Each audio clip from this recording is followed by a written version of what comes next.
Okay, we just got our first look at Jalen Hurts and Saquon Barkley in the backfield. The run pass option is going to be deadly. Plus, it's being reported that the Eagles want Cooper DeJean to play outside corner. Could that mean James Bradbury's on his way out the door? That's not all. Howie Roseman signs two freak athletes, and Jason Kelce already given the stamp of approval to Dylan McMahon. But first, oh no, the Eagles lose Rashad Penny to the Panthers. How are you going to replace them 11 carries? What is going on, everybody? I go by Philly Mike, and this is the Philly Talk Podcast, and today we got a lot to get into. But before we do that, Eagle Nation, can I ask y'all for a favor? Help your boy out. Hit that like button, subscribe if you are new, and turn on that notification bell so you don't miss the videos. As we all know, when it comes to selecting offensive linemen, the Eagles always think outside the box. The Philadelphia Eagles signed Laken V, don't want to mispronounce his last name, over the weekend, a former rugby star from Australia.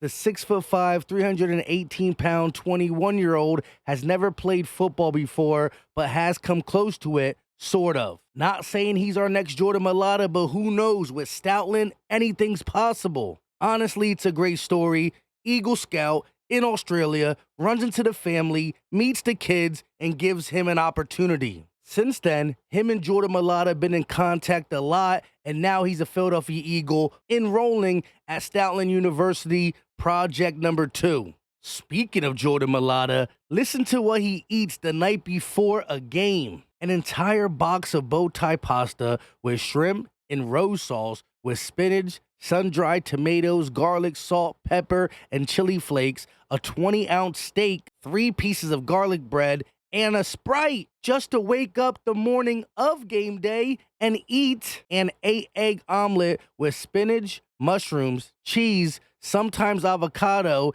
and 4 to 8 pancakes depending on the size with orange juice. What? That is wild. In other news, 30 years ago, yesterday, Jeff Lurie purchased the Eagles franchise. Honestly, he's been a terrific owner. We always talk about Howie Roseman doing this, doing that. Jeff Lurie allows him to because the ultimate goal is winning, and it don't matter how much it costs. He just wants the Eagles to be successful. Let's take a look at his accomplishments over his tenure. 286 wins, 228 losses, and 3 ties. That's his record, which is a .556 winning percentage, 18 playoff appearances, 10 NFC East titles, 7 NFC championship games, 3 Super Bowls, and 1 Lombardi trophy. All I know is that is a pretty good 30-year resume, and the way the Eagles are set up, we about to make it look better. Here's your first look at the scariest backfield in the NFL. Jalen Hurts handing the ball off to Saquon Barkley,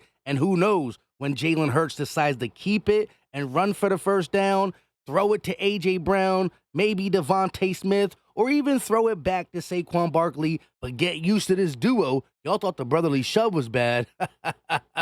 Just wait and see. In all honesty, I'm just glad to see that many veteran Eagle players there just working out when they have the time to. None of this stuff is mandatory. Eagles GM Howie Roseman was asked about Saquon Barkley, and this is what he had to say. He has Hall of Fame talent, and that being in a good situation with the Eagles will help maximize his talent, he told Adam S. Adam then talked about it being risky, and this is what Howie said to that. There's risk in every decision you make, but we don't think there's any risk on the talent. I don't think there's anyone when he came out of the draft that didn't think he wasn't a Hall of Fame caliber talent and person. He's still young, and we're really excited to have him. The connection between running back and QB1 is being built, whether it's at the squat rack, challenging each other, or on the field, strategizing and just getting in a great workout and learning about each other. Moving on to an interesting report tweeted by Jake Rabati, but the report was from Jeremy Fowler of ESPN on Cooper DeJean. They will likely start him on the outside and see what he can handle from there, and are cognizant of giving him too many responsibilities too early despite his versatility. Look, I'm going to be honest.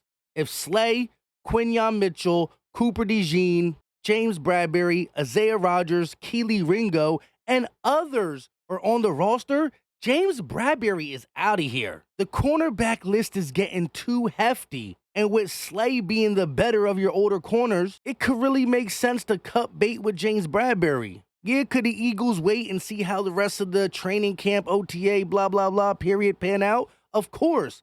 But don't be surprised if James Bradberry is not starting and or on the roster come September. This report can also be somewhat of a smokescreen so people don't really know where he's going to line up. Like I said in my last video, the cornerback room is hefty. You can even throw Eli Ricks in there. Y'all keep telling me not to leave him out, and you're right. That being said, my ultimate goal is to see C.J. Gardner-Johnson, Cooper DeJean, Quinyon Mitchell, and Slay all on the field together. Now, that's not naming a slot corner, whether it's Maddox, Isaiah Rodgers, or even Cooper DeJean, which would allow Reed Blankenship to play safety and or Sidney Brown, but the goal of mine is to have them 4 playmakers in the secondary. And if Quinyon gets one corner and Slay gets the other, there's only 2 positions that Cooper DeJean could play to get on the field, and that's slot corner or safety. Trust me, I believe he is the future at corner. When Slay's finally done, Bradberry might be done this year,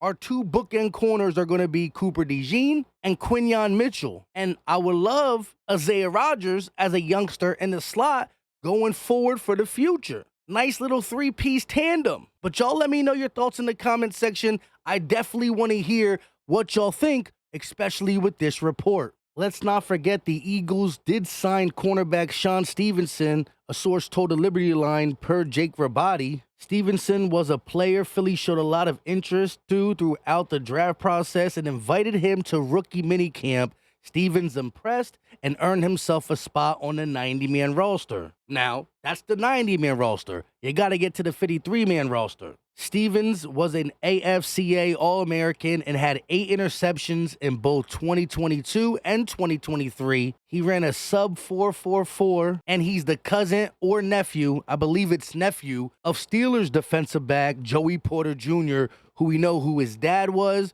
who his son is. They got a nice bloodline over there for sure. The list just keeps getting longer and longer as it pertains to the Philadelphia Eagles cornerbacks, and I ain't mad at it. Moving back to the offensive side of the ball, Nick Sirianni had some good things to say about new wide receiver Ainias Smith.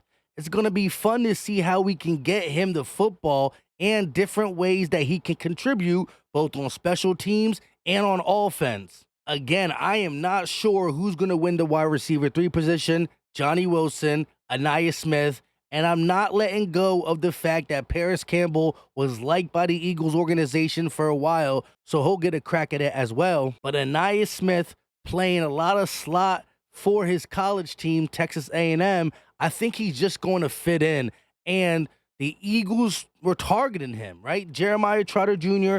and Ainias Smith were 2 of the Eagles' main targets on day 3. Yeah, we got Johnny Wilson, Trevor Keegan, and Dylan McMahon. But the targets were Jeremiah Trotter Jr. and Ainias Smith. And already you got Nick Sirianni understanding what type of player he is, a weapon, whether it's the return game and or from the slot. So it should be interesting. I do love the quick twitch he has. I think his hands are good. And again, you're playing with dogs and A.J. Brown, Devontae Smith, and Dallas Goedert, including Jalen Hurts and Saquon Barkley. So pretty much, I think whoever fits in that wide receiver 3 is going to fit in seamlessly. Again, Ainias Smith, small, quick twitch. Johnny Wilson, a monster. Maybe red zone, throw Johnny Wilson in. We will find out soon enough. Staying with the offensive side, Dylan McMahon. Jason Kelce talked about him on New Heights podcast, and this is pretty much what he said. Dave Zangaro tweeted it. Undersized center for Eagles 6th-round draft pick Dylan McMahon. Jason Kelce is just a phone call away.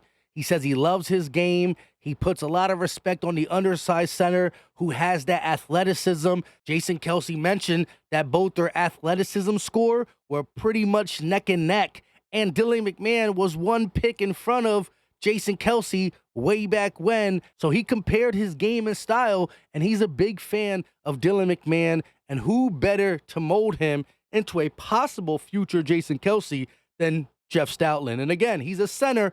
He's going to have time to develop because Cam Jurgens is the starting center in 2024. But anytime you get the Jason Kelce seal of approval, whether it's Cam Jurgens, who he handpicked in the second round, or a guy he looks in the mirror and says, dang, I remember being a 6th-round draft pick. Shout out to Dylan McMahon. We should expect big things. With all that being said, I go by Philly Mike, and this is the Philly Tall Podcast. Give me a hot take for training camp, whether it's a breakout player, a cut, something hot for training camp. Also, hit the like, subscribe if you are new, and turn on that notification bell so you don't miss the videos, and leave all your thoughts on everything we talked about, because I love hearing from you, Eagle Nation. We out.